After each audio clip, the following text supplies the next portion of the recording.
This piece of hair keeps annoying me, but my hair's got to be doing something before a video, hasn't it? I mean, it can never just do what I ask it to.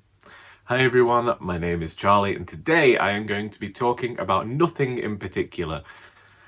And that's because we haven't done this in a while. I realised at some point, I think it was last week, because I finally decided to take some time to actually respond to people's comments, because I'd allowed myself to get a bit lax.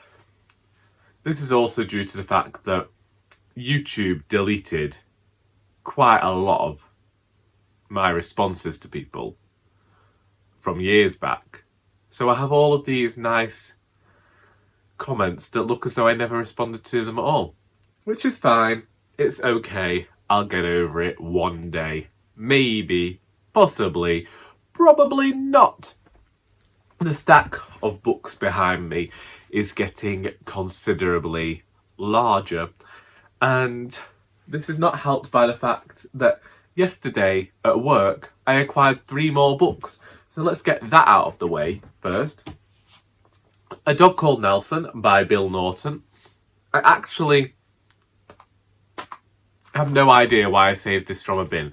It might just be this dog on the cover. That could be all that saved this book. So when we're unable to sell a book, we put them into Hessian sacks, and then someone comes every Monday and picks them up. And this dog, this one-eyed mongrel called Nelson, who lives in Lancashire, I couldn't put him in the bin, so I brought it home. I believe this is a children's book from 1976. Bill Naughton is the same playwright that wrote Alfie, which was popularised by Michael Caine and then not so much by Jude Law. Then whilst deciding whether to put this book back on the shelves or return this to one of the book bins, I saw... So the book is Featherhood by Charlie Gilmour, and this book had been out for quite a few weeks. So I'd reduced it, it hadn't sold, and I was thinking of getting rid of it. It was on the shortlist for the Wainwright Prize, the Wainwright Prize in 2021. And I kept seeing the name Heathcote popping up in this. And from the back, I can tell that this is going to be the story of a separation between Charlie Gilmour and Heathcote Williams, the poet, who I believe is his father. I didn't know that going into this. I'm thinking that this is what this book is going to be about. Because I kept seeing the name Heathcote and I kept thinking, I hope that my father hasn't got another... Well, he hasn't got currently any illegitimate children. He keeps saying that they're going to turn up. He says, and he said it since I was young, so I'll give that to him. He has always said since I was young, if dozens of people... You can tell that I've not had coffee yet. I'm currently getting by on 1 cup of tea. If dozens of people turn up at his funeral claiming to be his children, then believe them, because he was a tart as a child. And my mother says that's fine as long as they're all before 1990 when she met him. And so here we have Featherhood by Charlie Gilmour, and I believe that he's writing about his relationship with Heathcote Williams, who I believe is his father. I don't know. I'm going to find out. I could be completely wrong, but the name Heathcote turns up in here a lot, and I was just glad that it turned out that someone hadn't written a piece of memoir, and it turned out that my father was probably profiting from it and not telling us. No. My father's always been a sheep farmer, he's not a poet. And then we have Underland by Robert MacFarlane. This was not in the bin. I started reading it whilst I was waiting for the kettle to boil, and it sounded good, so I decided that I'd bring it home. I don't know why, because I keep bringing pieces of non-fiction home and then never getting around to reading them, but that is just who I am as a reader. In terms of reading this week, I was actually getting off to a great start for 2023. I always tend to disappear from the internet for a bit in January and just dive straight into reading, and I read numerous short books trying to get as close to 30 as I can. So then it kind of, when it sets me up for the year, I don't mind reading the thicker books then, and I'm more likely to dedicate my time. It's stupid. I shouldn't think about the numbers so much, but this Charlie is competing with last year's Charlie, and currently last year's Charlie is winning, but last year's Charlie beat the Charlie of 2021 in January, but read just one more throughout the entirety of the year. Meanwhile, the Charlie of 2019, I believe, is the one that read the most. Let's find out. Yes, the Charlie of 2019 read the most books, with 166 books read for the year. But I do think that he was reading a lot of poetry collections that year. And maybe that's what I should do. Read a lot more poetry, listen to a lot more Discworld, and those numbers will fly up. Anyway, in the last week, my reading has slowed down.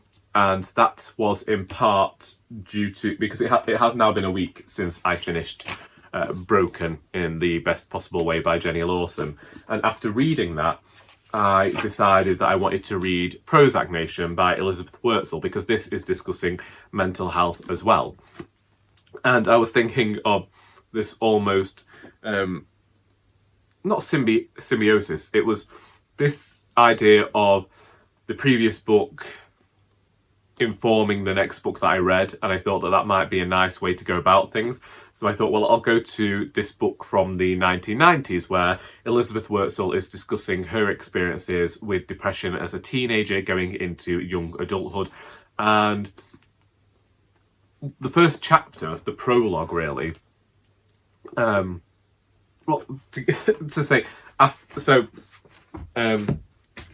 in fact, it was this book that informed my purchasing of Featherhood, because Elizabeth Wurtzel has a absent father who is really not a good father and seems to do a lot to hurt her, whether intentionally or unintentionally, that doesn't really matter. And so I thought I could go from this book into this book and then see what is in this book to inform my read after that. And I was thinking that that might be a nice way to try, well, I say try and get through some of the books on my shelves. That one wasn't on my shelf, I added more. I was supposed to just be reading from my shelves this year. No, not this year. This month. I was going to try and read more from my shelves anyway. But, Prozac Nation. The prologue was written in such a fashion to make me want to read the rest of the book, and I liked the way that... Sorry, I've got something on the floor, I just want to move it. I like the way that Wurtzel wrote. She was doing what I like to see, and I talk about it too often when it comes to non-fiction. It comes to memoir, using narrative techniques you usually see in fiction to make the story more propulsive, to make you want to read more, but then the tone became somewhat melodramatic. Now, part of me thinks, well, that's fine, because Elizabeth Wurtzel is trying to evoke the sense of being a teenager and being a young adult when you do have these feelings.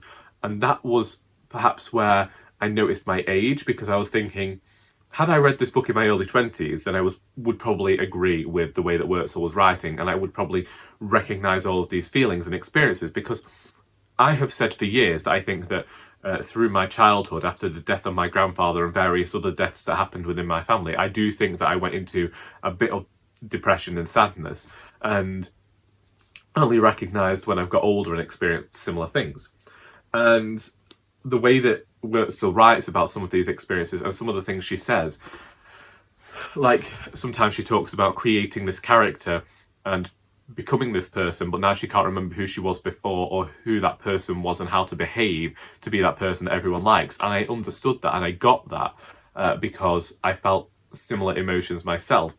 But it's different to read it in reflection, because upon reflection, I realised that that's not necessarily correct. But I think that when Wurtzel was writing, she was still very much in that mindset. And then part of me thinks, well, why is it bad to be melodramatic about these things? I don't know. It feels... there is a word for it. The word is not trite, but that is the one that comes to mind. But I have stopped and decided that I'm not reading it as my main book. I'm just going to try and read a chapter a day in the hopes of finishing it by the end of the month and seeing whether I have the same thoughts on it. On the back it says Sylvia Plath with the ego of Madonna, and I know that the author hated that quote, but there is something very egotistical about the writing, but I think that that comes from the fact that the writer was writing in their early 20s, and unfortunately I do think that a lot of us in our early 20s have this arrogance and this almost belief that everything we believe is right, and I think that slowly towards the end of your 20s, well, in my experience anyway, you reach this point of either recognising where you were wrong, or you think, oh, I would have done things differently now, and I do think that Wurtzel might have done. It's a strange one. So I'm also reading Cat Lady by Dawn Porter. I have only read the first part of this, so I'm currently at page 93, which is the 8th chapter. Reads incredibly quickly. So far we have the main character, whose name I have forgotten, Mia. So it's only 3 letters, easy to forget. And she is married to a man who was married before, and his ex-wife still has a big presence in his life, but you get the sense throughout that Mia really prefers her cat, and you are also getting flashbacks to when Mia was a child and seeing the abusive relationship between her mother and father and how her father's behaviour has impacted who she is today. There is humour in here. It's a bit like Eleanor Oliphant is Completely Fine, if that was the title, by Gail Honeyman. I think that there's a very similar voice here, somewhat detached, very adoring of her cat, but not necessarily recognising the reasons that other people behave in certain ways. She's not very easygoing, but when it comes to her cat, the cat can have everything. It's the stereotypical cat lady. That's what Dawn Porter's writing about. Great hardcover when the dust jacket is removed, but otherwise I don't have a lot to say about that one.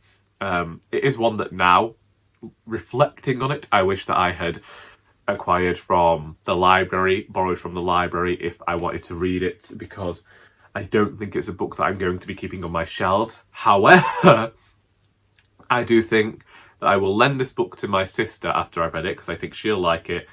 I'll let my mother read it because I think she'll like it.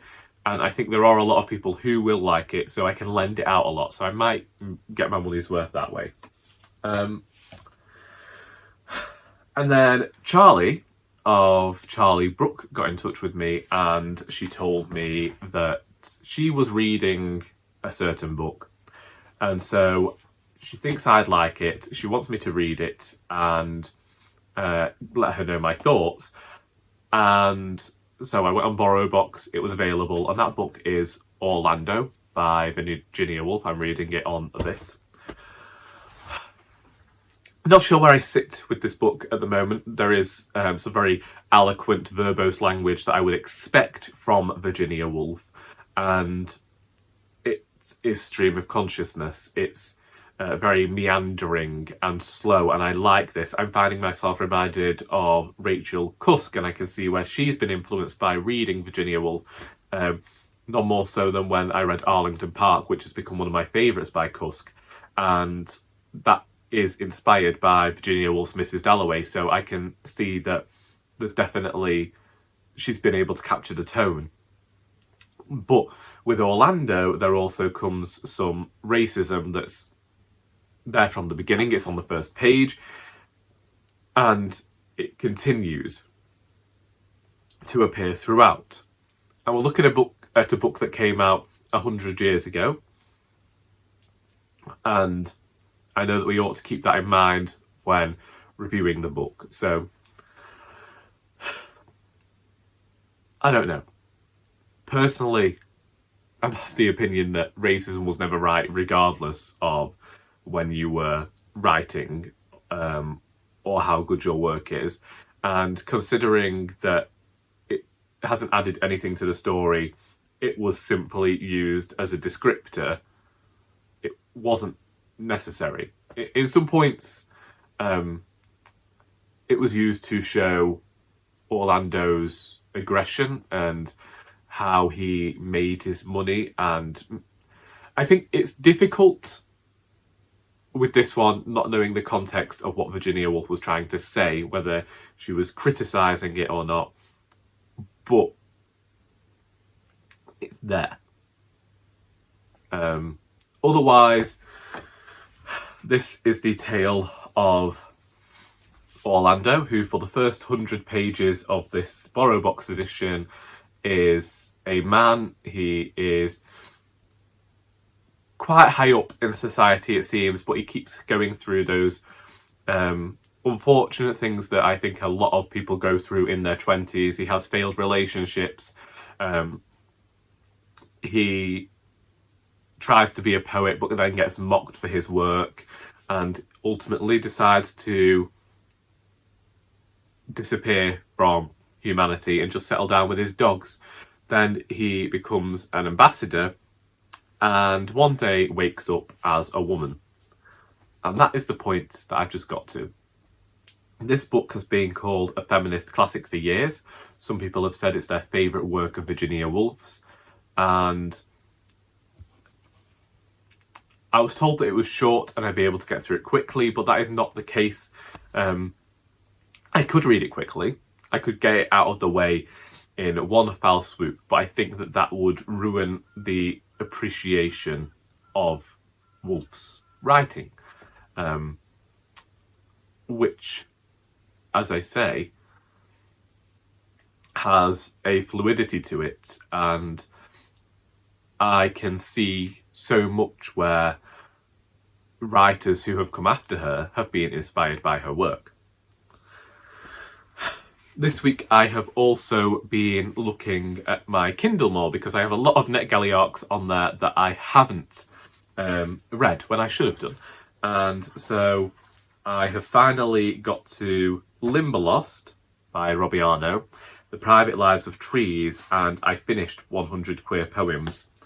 And this week I have been approved for the second Robert Thorogood book in the Marlowe Murder Club series, Death Comes to Marlowe.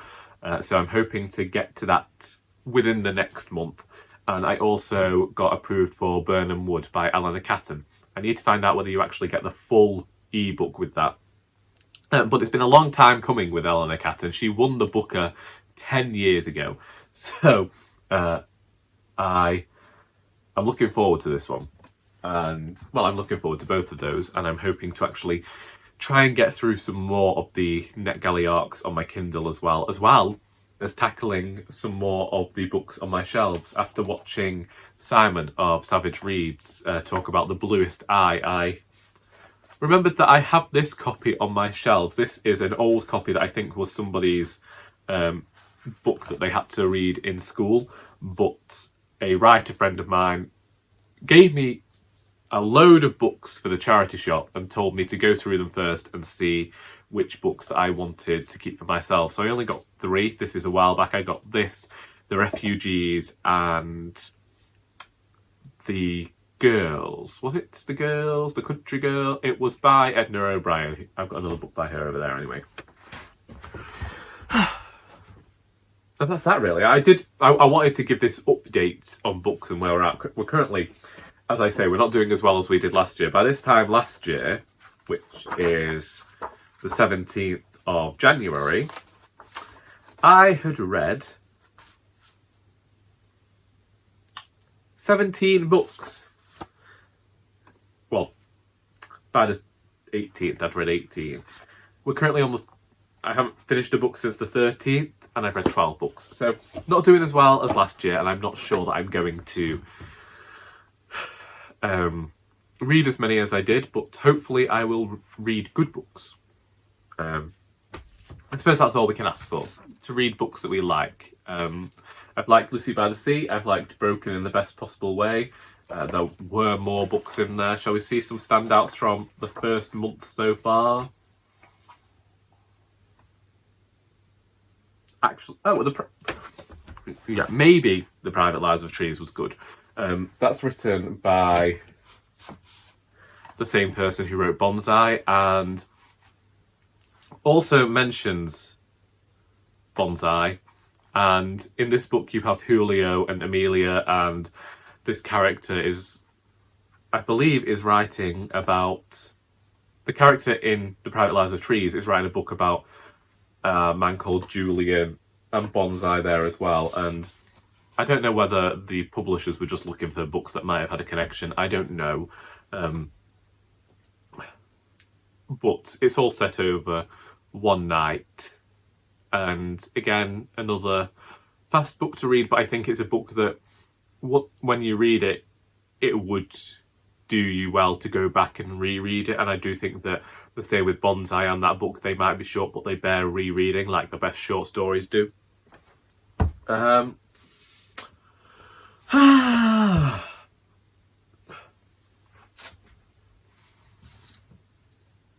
Writers Group started back last week, and I read a part of a story that I haven't really talked about on here and is still a very secret project. It's another project that I might write on the side for a bit of fun, and it's where I'm throwing all of the nonsense. I don't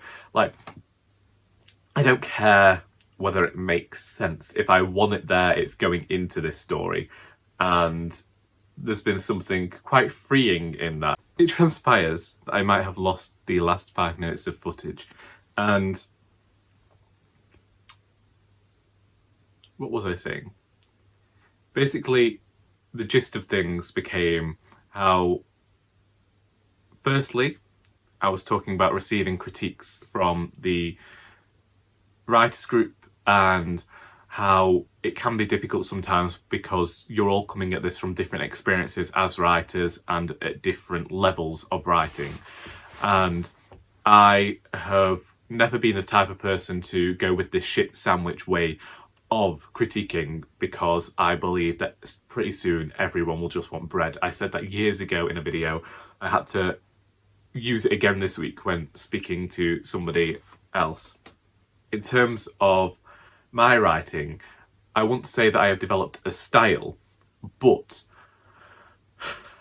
I have come through writing as I've done the university course, and I have learned all of the rules and then come out of it and said, well, actually, I'm going to break them all because I felt like it was somewhat constraining. And I think that as long as you know why you're breaking certain type of rules, that's perfectly okay. But sometimes when it comes to receiving critiques, you're receiving critiques from people who are still doing all of the creative writing classes with other people, and they're learning all these new things to do with creative writing, and they're using them when they're looking at your work. And you don't want to negate anything that they've said, and it is actually extremely helpful. At the same time, you can recognise that you might not make the changes that they're asking you to make or they think would improve your story because you've made that choice for a stylistic reason. For me, this can be to do with the rhythm of a piece, and I was able to recognise that in some of my writing we have these issues which Dane pulled me up on when he was editing Royally Doris, such as when I would say that Doris chose to do something rather than just say what she did. That's all right a few times, but over time it becomes tedious. Sometimes it is just for the rhythm, and it's difficult when there are people who are writing with such brevity and concision, which at times you can still have great rhythmic language when it comes to concise writing. But I've at this point where I'm almost writing in the way I expect my narrator to speak. And I've spoken to other writers before about this because they have read their work and I've looked at it and I've been like, oh, there are some great sounds in here. Was this an intentional decision? And they hadn't even noticed he'd done this. And I've spoken to them and asked, well, don't the words appear in your mind to a certain rhythm, a certain cadence? And they're saying no. And I'm like, okay, so I don't know whether it's just a thing from writing by hand, because they write by hand as well. I don't know what it is. But when I'm writing, the sentences will have the bounce, and I'll be hearing them in my mind the way that they are going to be said. And so I have mentioned Matson Taylor before mentioning this. I've mentioned how Victoria Wood, I believe, but I'm not sure about Alan Bennett being the same. But you can be writing something and you know that for the way it's being said, say you had a 3-syllable word, you might have to change the way that 3-syllable word is being said in order to get the humour across that you're wanting. It goes back to, as well, when I went and had my radio play read as part of this, it was a competition, and the actors, I hadn't been able to talk to the actors before, or the readers, and they got all of the northern cadences wrong, and it still stuck with me that maybe I can be too precious about my work. I don't deny having, that still, despite having this voice telling me how a sentence should sound, there are still moments when you have to edit, because just because a character is speaking in a certain type of way, and I do count my narrators as characters even if we don't know who those narrators are, for the reader you do have to change things. That's fine. And I'm not really sure where I was going further than that, other than to say that it's been important to me as a writer who's critiquing work now to recognise what the writer whose work I'm critiquing wants to do with this piece. If it's somebody who's just writing for pleasure, then I'm not going to critique them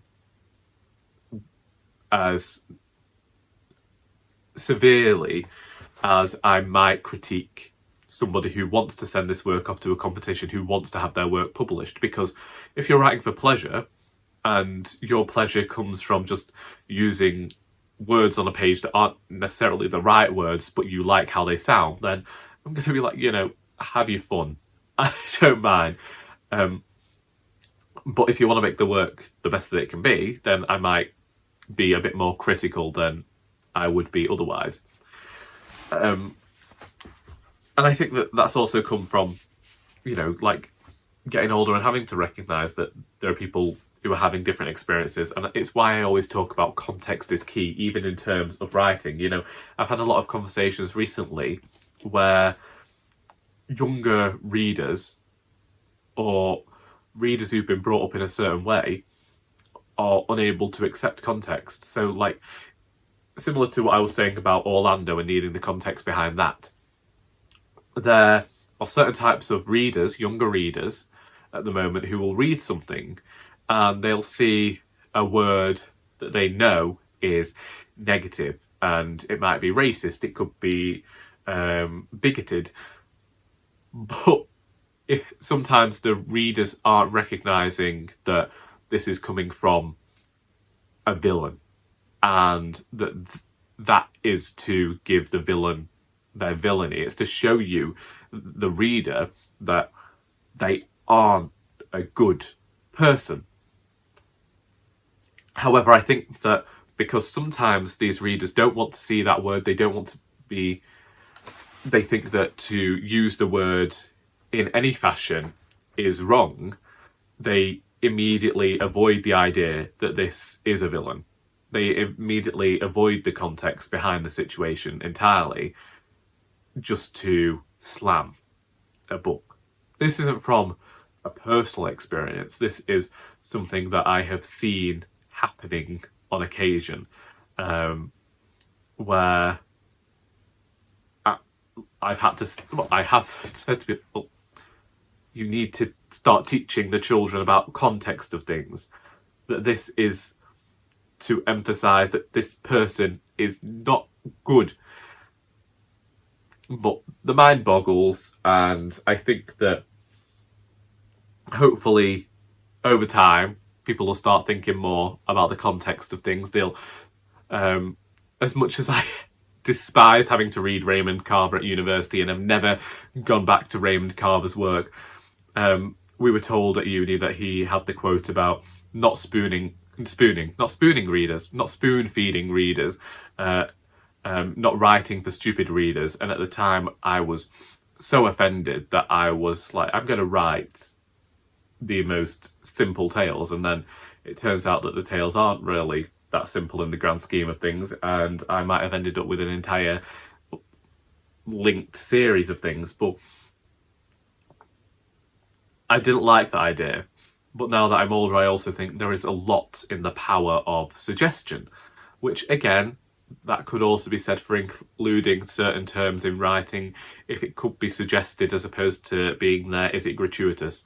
I don't know. That's a different conversation than the one that I want to have, which is just to do with recognising that